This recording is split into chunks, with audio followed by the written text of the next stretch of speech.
Gérard Vespierre, bonjour. Bonjour Julien.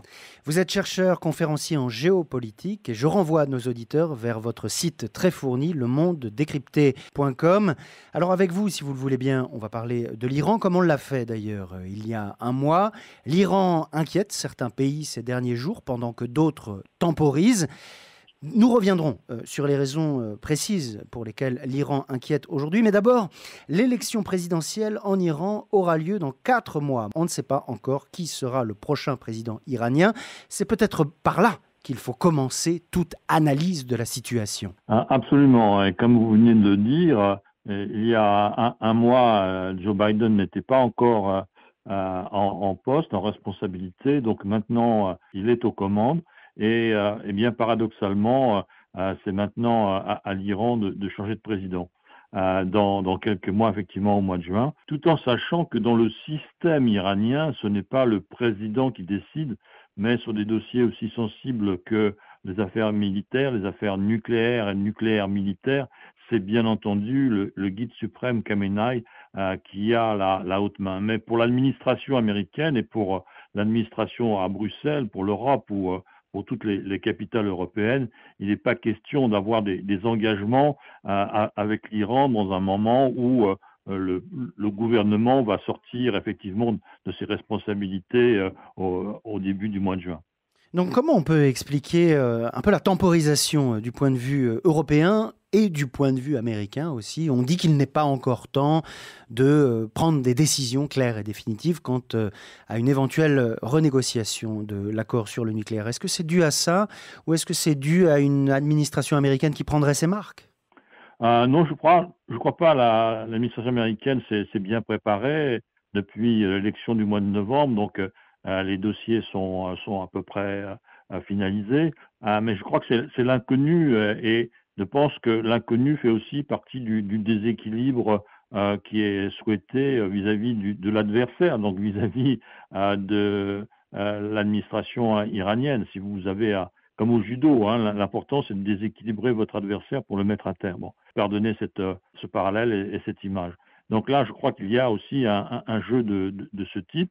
Et n'oublions pas non plus, il faut regarder l'histoire, c'est que comment les choses se sont passées entre 2005 et 2015, eh bien, il y a eu différentes étapes et c'est à l'élection de Rouhani, là, Rouhani maintenant va sortir, mais quand il a été élu en juin 2013, eh bien, c'est à ce moment-là, donc après l'élection, à son élection, qu'il a annoncé que finalement, l'Iran allait entamer des négociations sur son programme nucléaire, tout en sachant que ce n'était pas été une partie de plaisir, c'est contraint et forcé que l'administration iranienne a été amenée à négocier après les révélations faites par la résistance iranienne sur des installations secrètes, après des actions de type cyber sur la centrale de Natanz et le dérèglement organisé par la CIA et le Mossad, donc avec un virus pour dérégler les centrifugeuses à Natanz.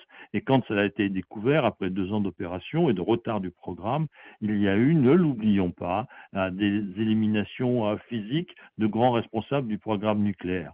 Et donc, c'est après tout cela que l'Iran a finalement accepté de négocier. Et que voyons-nous depuis quelques mois, en 2020, 2021? Eh bien, nous voyons aussi des actions de type cyber en Iran.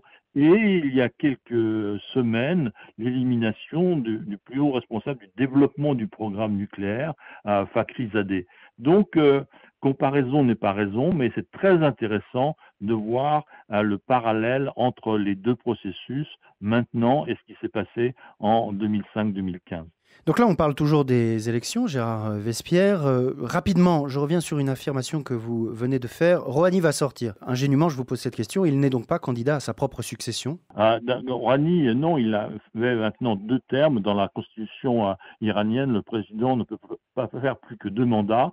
Donc voilà, ce sera forcément un nouveau. Alors maintenant, quel est le profil du prochain?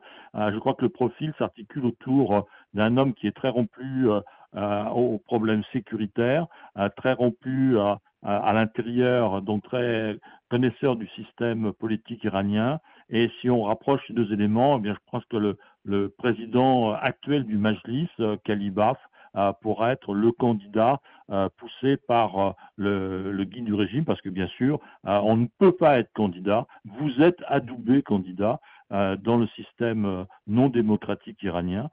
Donc, il y aura un nouveau président avec des options peut-être plus dures. Mais il faut savoir que la situation iranienne à l'intérieur est très difficile parce qu'on parle du régime, mais on ne parle jamais du peuple iranien.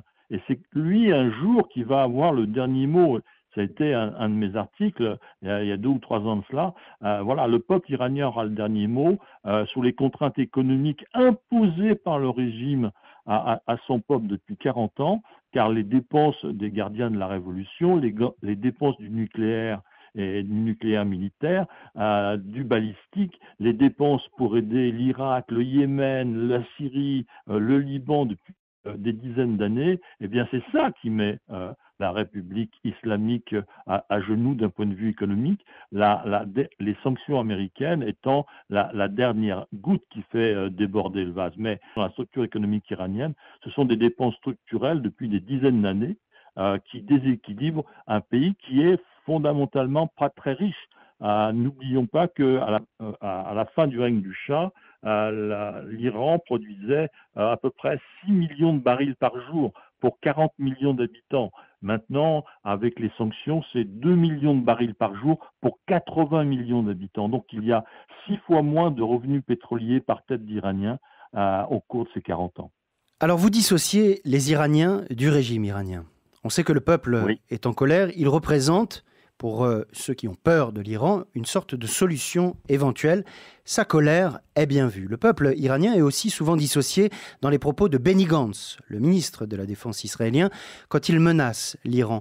Seulement, il y a quelques jours, le ton est monté et Benny Gantz a bien dit que si des villes israéliennes menaçaient d'être frappées, alors des structures iraniennes dans des zones civiles pourraient l'être. Est-ce qu'on assiste à une escalade entre Israël et l'Iran ou est-ce qu'on est encore, comme vous le disiez il y a un mois, dans le « retenez-moi ou je fais un malheur » ? On est dans l'agitation de communication.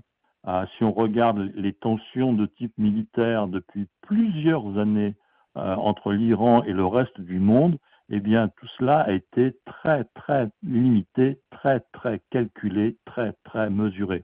N'est-ce pas? Après les bombardements iraniens sur les installations saoudiennes, il n'y a pas eu de réplique. Après l'élimination de Soleimani, qui était quand même le numéro 3 pratiquement du régime, il y a eu un bombardement de quelques missiles sur une base américaine. Donc rien en rapport avec le préjudice. Là, avec l'élimination de Fakhrizadeh, il n'y a pas eu non plus de réaction, voyez-vous. Donc, et quand les Iraniens ont abattu un Global Hawk, le plus gros drone américain, eh bien, il ne s'est rien passé. Donc, tout est très millimétré et les paroles restent les paroles des deux côtés du Golfe Persique. Gérard Vespierre, j'ai une dernière question. Il nous reste très peu de temps. Il y a par contre un élément très concret dont je voulais parler pour terminer. L'Iran procède à des mises en orbite de satellites qui inquiètent la communauté internationale.